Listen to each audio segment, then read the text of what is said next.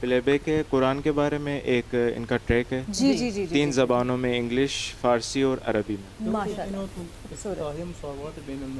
आप लोग रेडी हैं तो स्टैंड रखवा देते हैं, हाँ रेडी। स्टैंड रखवा देते अच्छा इसके अलावा मैं ये बताता चलूँ कि इन्होंने मुख्तलिफ कॉम्पिटिशंस में इनका हिस्सा रहा है। जी। ईरान के नेशनल लेवल पे अभी जो ग्रुप है हैं जी। जिन्होंने फर्स्ट पोजीशन हासिल की वो यही ग्रुप अरे अच्छा माशाल्लाह, अच्छा कॉन्ग्रेचुलेशन। माशाल्लाह थैंक यू और वेरी मच हम उनके लिए वो अरेंजमेंट करवा देंगे जो भी आप क्लिप कह रहे थे ना इंशाल्लाह हाँ हो जाएगा करवा देते हैं हम लोग, यस। प्लीज चले स्टैंड आ गया, Thanks. अब आ जाए, Thank आ you. जाए।